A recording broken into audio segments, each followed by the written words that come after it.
Well, we wanted to find out what happens when you look at something which is a poem, but which is also an image in some way. We all know what it's like to read poems, and we all know what it's like to read pictures. But what happens when you do both at once? Can you do both at once? Does one add to the other, or does it detract from it?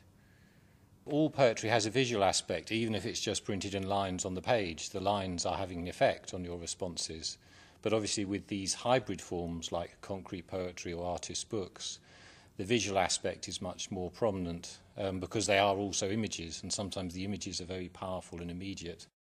Being an artist, I'm acutely aware of how we are sensitive to information that's conveyed visually. And it seemed a natural combination for me to include both my interests in literature, but specifically my interests in how we understand things very, very sensitively through visual apperception.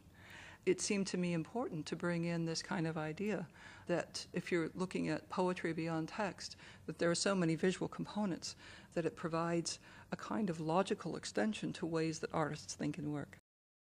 Martin Fisher and also Ulrich Weger, who is based down at Canterbury, Kent, were two of our team members who had a great deal to bring to this project in terms of experimental psychology.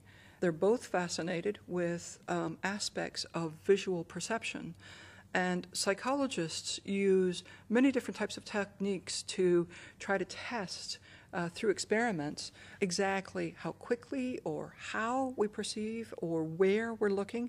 So, for example, a couple of the experiments that we had as part of the test used eye tracker equipment. And this equipment allowed very precise calculation and calibration of how and where people look at a particular image. And what we did was drew in quite a wide range of poets and printmakers and artist bookmakers and painters and sculptors, and involved them in the process by talking to them about the aims and objectives of the project and inviting them to create commissioned works as some sort of response to those questions. Most of them were very interested, and what we often did was put together two people. Typically it might be a poet and an artist. In a few cases they'd worked together before, but in many cases they perhaps hadn't met each other, and that was a fascinating process. I think most of them were interested by the idea of the crossover between different art forms. And an interesting thing that emerged for me was the different way in which poets and visual artists perceive words.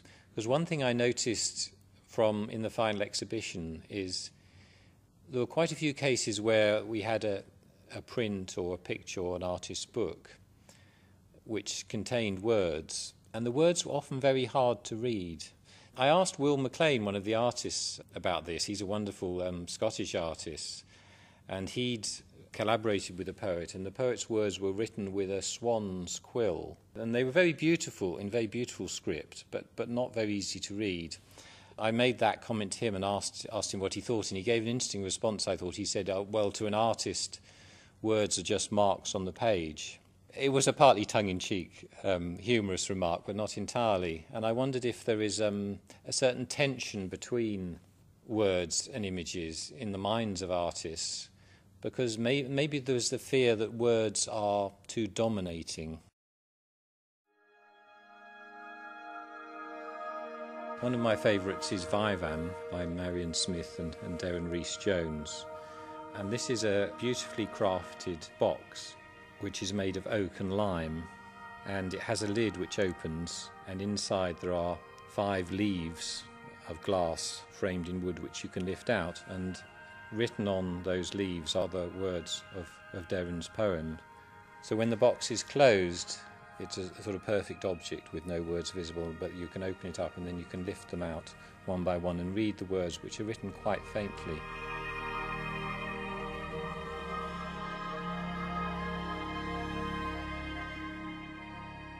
Well, they're a poem partly about loss, and they use a story from Ovid's Metamorphoses about a loving couple who are rewarded for their lifelong fidelity by Zeus by being transformed after their death into an oak tree and a lime tree, which then grow together.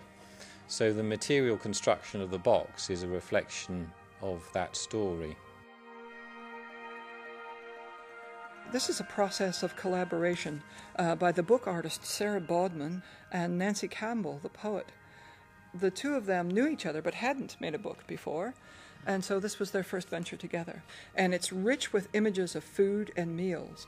And Nancy has written poetic text that is sometimes quite simple, sometimes a little bit elusive, but lovely in itself about how these read. And so the text and the imagery are side by side in a book that's hand-bound, handmade, and concertinaed.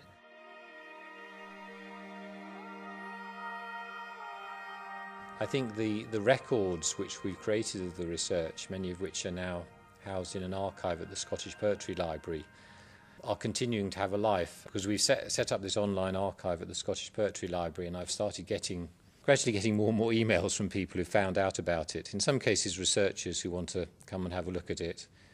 And we also held some workshops for members of the public, some of them people who wrote poetry themselves, in order to use the outcomes of the research in a way which would promote creativity and understanding amongst members of the public who were interested in poetry.